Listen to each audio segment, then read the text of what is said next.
you'll hear this from a lot of athletes, but when you're at that level, you'll be able to hear pain. When you're in that much pain, you'll be able to hear it.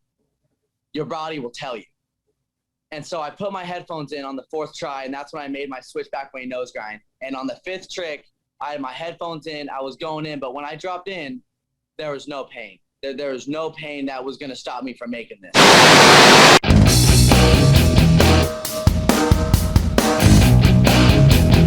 This is the Extra Point Podcast from Arizona's Family. Well, thanks for joining us today in the Extra Point Podcast here on Arizona's Family. Our guest today, an icon here in Arizona and worldwide when it comes to the sport of skateboarding. Jagger Eaton will compete for the United States Olympic team later this summer in Tokyo. Eaton has a long history here in the Valley of the Sun and is looking to represent Arizona and the United States on the medal stand this summer.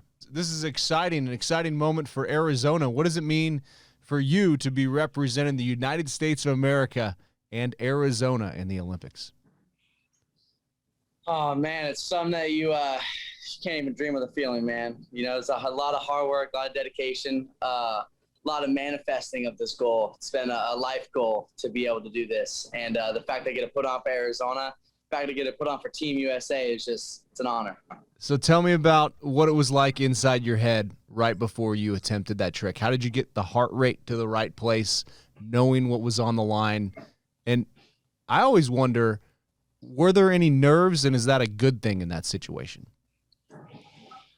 Nerves kind of vary on the competitor. For me, I love pressure. I've always loved pressure. I've always been a fan of pressure. I feel like it brings the best. I feel like it brings the best out of you. I've always felt like competition reveals the character, not just character out. It always reveals the character you are. And in that situation, you know, honestly, just right now makes my palms sweat, gives me chills a little bit. But you know, in that moment, there's really no preparing for that. You know, even in the park, right? You do these tricks in a row. You do these tricks under pressure situations. You know, your coach or maybe yourself will put that added pressure. But that pressure when you're standing up there and you know you need that trick to take what is yours, and you need that trick to accomplish a goal.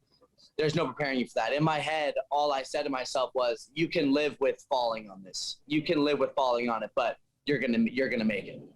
You're gonna make. You did the reps in the park. You prepared for this. You're gonna make it. And you were were you on a bum ankle for that trick?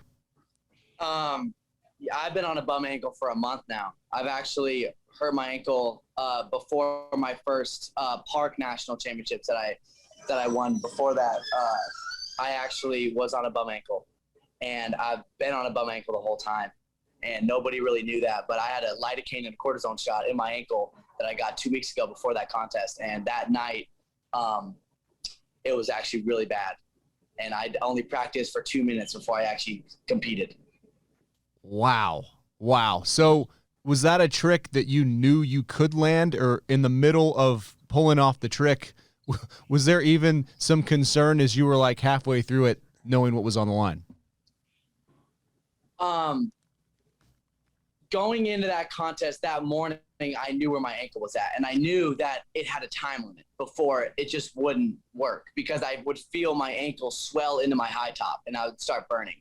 So I knew I had a limit. I knew that if I only skated for about 20 minutes through practice and through the contest, that I would make it through all the way to the 5th trick.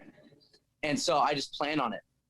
And going into on that 5th trick with headphones in my ears, and because you'll hear this from a lot of athletes, but when you're at that level, you'll be able to hear pain. When you're in that much pain, you'll be able to hear it. Your body will tell you. And so I put my headphones in on the 4th try, and that's when I made my switch back weight nose grind. And on the 5th trick, I had my headphones in, I was going in, but when I dropped in, there was no pain. There was no pain that was going to stop me from making this. I had to will this to work. And so that, where my head was at, was just a whole other realm. It was just mind over matter at that point. What song were you listening to when you landed the trick? I was listening to John by Lil Wayne off one of his old albums, actually. Yeah, I got that question from a lot of people recently, which is funny because I never actually, because of my hair, I actually just cut my hair. But nobody really knew that I had headphones on because my hair was so long. But it's funny because only some people saw me like bouncing around to it while I was skating. But yeah, man, you need a lot at that point of pain, man, because the pressure is one thing, because the pressure is all what you make it. You know, if you prepare for that level of sport, you know, you'll go in those contests, you know, feeling really confident, but that pain is a whole other animal. So how do you get prepared now for the Olympics with this injury and practicing and trying to get right? How much preparation time do you need, and how much rest time do you need as you get set to represent the United States here? Yeah. So you really, for me, I only get the amount of time that I'm allowed, that I get is just going to be my resting training time. I'm in shape. I'm ready for this. I'm ready for everything that it's gonna be physically. Mentally, I feel incredibly strong after that last contest, and I feel very confident in my ability to get where I need to be mentally. If you get me to 85-90% before the Olympics, I'll be just fine.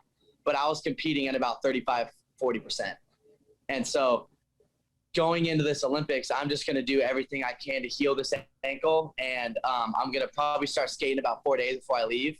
And then I'll be able to have a ton of practice days at the replica course and then at the real course.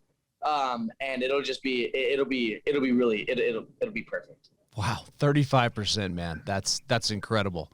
Thank you. Have you thought about the opening ceremonies? What's that going to be like to I don't know if you're going to walk in. I don't know if you're going to skate in, representing your country, wearing the flag.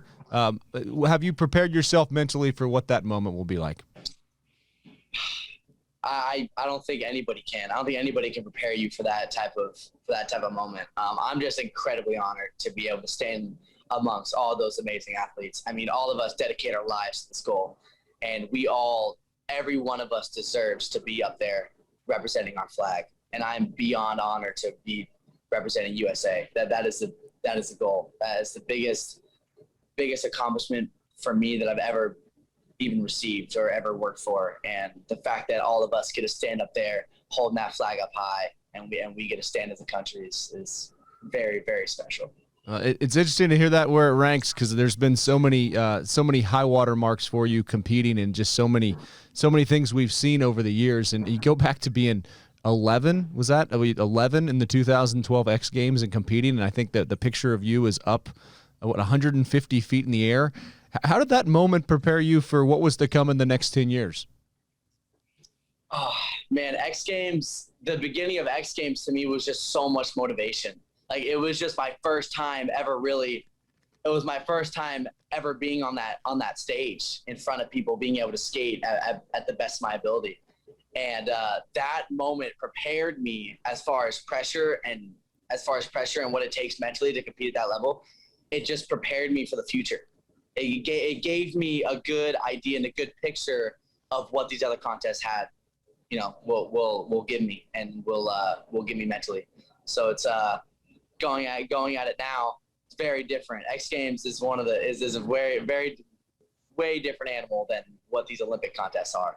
But yeah, I'm still just in awe about it. It's hard to even talk about still. It's crazy. Well, and I love the concept of liking pressure, because it's so hard to get to that point mentally, whether you're, you know, a sportscaster, whether you're in sales, whether you're a teacher. I mean, in any line of work where there is failure and you're going to take some L's, but you have to learn how to come back, and you get to the point where, okay, pressure's good. I'm comfortable being uncomfortable. Was there a certain point where it flipped for you? How do you get to the point where the pressure shows up and you enjoy it? I feel like for me, pressure showed up, or when pressure shows up for me, I train like it. I train like I'm in a pressure situation. I run mock contests. I put that own added pressure on myself. I do these tricks in a row under pressure circumstances in the park, and I train like it. So when I'm in that moment, when I need a trick like that and I know the importance of it, it's not that it's familiar for me, but it's definitely not unfamiliar. It's definitely something it's definitely a feeling that I've had before. And it's a situation and a pressure-filled situation that I've grown to be comfortable with. And a lot of people think that situation is uncomfortable, but I believe in your own head, it's exactly what you make it. It's exactly what you make it, right? You could be sitting on top of a plane, jumping off with a parachute, thinking about oh my gosh, like all thinking about all the wrong things that could happen. But for me, I'm sitting up there like, dude, I cannot wait to like experience what this is like. And for me, all I was thinking about when I was on that last trick was thinking about how stoked how pumped I'm gonna be when I land this. I can't wait to hear the interview after you land the first trick at the Olympics here and what that's like. It looked like you kind of took a little break from competition, kind of 2015, 2018, and my kids, we always would sit down and watch your television show and watch you travel around the world. How did some of those experiences help you in this instance of qualifying for the Olympics and just, knowing about the world and kind of how it works? Yeah, I mean, talking about being uncomfortable, dude, I did things in that show that I would never want to do again. It was terrifying. Yeah, I mean, I'm afraid of water, and I had to get my scuba diving license in 3 days and go dive with sharks.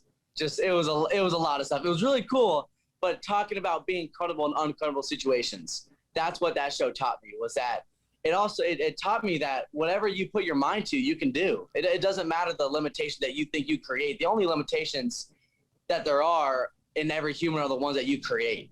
The mental part of everything that you do is all the limitation that you create in your own head. And so that TV show taught me so much about myself. It gave me a lot of confidence in my ability to get where I need to be mentally to do the job. And it was a great time. I mean, I met so many amazing people. Working really closely with Rob as a producer was really awesome. And yeah, I'll be forever thankful for that journey. How many different countries have you been to? Oh man, I've been Germany, Estonia, Barcelona, Rome, Venice, Australia, Asia. I've been a lot of places, all over Mexico, Canada. Yeah, I've been a lot of places. You're like Johnny Cash, man. Do they have Chipotles in all those different places? I saw you and another fellow Arizonan are going to be representing Chipotle here shortly. Yes, if there's a Chipotle in somewhere, we found it. I'll tell you that, dude. Chipotle it's so funny because once I got that sponsorship, once they approached me, I was like, dude, I don't think you guys understand how much Chipotle I really eat on a daily basis. Like, I don't think they actually understood that, like, I am such a dedicated customer in the first place. It was a really cool situation. Everybody I've worked with there is just so cool. And that project that we put together, that day in the life, was just so fun. And yeah, it's a really cool brand to be a part of. What do you get at Chipotle, by the way? My order? Yeah. What's the Jagger Eaton special? Well, my order, the Jagger Eaton special is burrito, white rice, black beans, steak, lettuce, cheese, red hot salsa, and pico, and then guac and chips. That's the meal of Olympians right there. You guys can have that. You can brand it as that. Especially I'm about to go get one right now, dude. And another thing, I mean, just having all of Arizona behind you. I think anybody who has kids here in Arizona has probably spent some time at KTR. We've actually been there long enough that I think my kid met you twice. I don't know if your older brother kind of goes and gets you and you show up and you're great with the kids. And how much are you going to spend your time at KTR this summer, just kind of hanging out and being with the kids as you get ready for the Olympics? Yeah, I mean, first off, I want to thank Arizona so much for supporting me. I mean, dude, look here. I'll just give you an example. It's on my shin bone. Nice. I'm an Arizonian until the day I die, and this place is home for me. And it's actually the only place since this whole Olympic process I've actually been able to rest.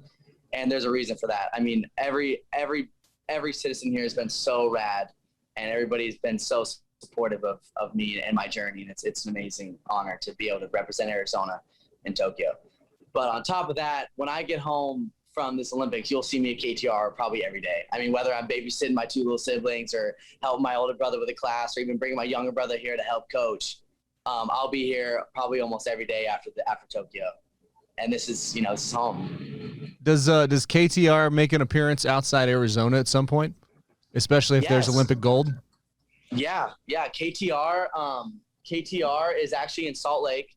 And there's gonna be a couple going up in Detroit, and there's gonna be a couple going up overseas actually, which is gonna be it's pretty rad. KTR's blown up. That's fair. Now, do you train there? Will you train at KTR? How do you train in Arizona? I would imagine. I mean, there's only so many like skate parks you can go to. So will people, be out skating and perhaps bump into you, or do you have like a private spot where you go? I mean, KTR is only as private as if I come like after hours. But when I train, it's totally open. When I train, there's kids in there. Everybody sees what I'm doing. Yeah, I mean, that's the coolest thing about it is that it's like the most family situation ever. Like I've known all these coaches since I was a baby. Like they all changed my diapers, and like, wow. And yeah, I see them on a daily basis, and I train here when I'm home. And also, I mean, like the physical trainer that I use is one of my dad's old gymnasts, and so it's like a really family situation here at KTR.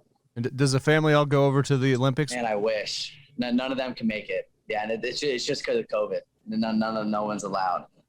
So it's actually really upsetting, but you know, we're going to make the best of it. So just kind of wrapping it up here, and we certainly appreciate the time and have enjoyed the perspective and conversation here. The sport of skateboarding, kind of where's it at? Who are some of the, you know, young and up and comers that are coming out of Arizona to watch, and what's the competition like for you to be on that medal stand at the Olympics this summer? Yeah, so skateboarding where it's at, the up and comers are firing off on all cylinders. I mean, you got my little 13-year-old brother down here that's pressing me almost now. And yeah, on top of that, I mean, there's this gal here named Paige from Arizona. She's a youngin. She's actually competing for Team USA. She just did her first Olympic contest, and she's amazing. Mia is another up and coming gal from Arizona who's an amazing skateboarder who also comes to KTR quite frequently. And yeah, I mean, these youngins are on my tail. Yeah, they're pressing me, and it's actually amazing because one thing that I've always stand for skateboarding is the progression, and that is one of the biggest things for me is always pushing the sport, always competing every event, always competing both events if you can. Like that's always what I've stood for. And as far as the possibilities of me getting a medal, we go into every contest going to win, and that's what we're going to Tokyo for. Where I'm definitely didn't make it this far to go for second. And that's one of the biggest goals is winning a medal. But also, you know, I would say that one of the other things is that all three of the U.S. Olympic athletes in street we're all heavy hitters. We're all clutch competitors, and we're going to bring home that team gold. And that's kind of the biggest goal right now is the fact that skateboarding's never had the opportunity to win a team medal. And that is definitely something that we're very focused on. I've talked to all of them about how rad this situation is for us, and this is going to be a defining moment in skateboarding. It's when we bring home that team gold for USA. And when that happens, what would the celebration look like back here in Arizona? Celebration for me would be my truck in the desert with clay pigeons and shotguns with all my family. That'll be what that looks like. Can you tweet some video just so we can show it on the news here? I feel like we would need to celebrate it. Yeah, I mean, I would. I don't know, whatever Arizona wants to do, man, I'm fine with it. The amount of support I've already gotten is completely unexplainable. So it's you know, whatever y'all want to do for me, or come by KTR and bring me, you know, some chocolate covered strawberries or something. I'll do whatever. Okay, done. Absolutely, I'm coming by KTR with chocolate covered strawberries after the Olympics and good. To see the medal in person. Good. Well, hey, we certainly appreciate the time. Good luck. We'll all be watching. And, man, thanks for sharing the perspective on pressure. I think that's something so many people can learn from. Of course. I appreciate it. Thank you so much, brother. All right. Safe travels, bud. The Extra Point Podcast is produced by Sean Hitchcock, Tom Heidinger, Mark McClune, Nick King, Tressa Tudrick, and Jake Mowry. It's a production of 3TV, CBS 5, and azfamily.com in Phoenix, Arizona.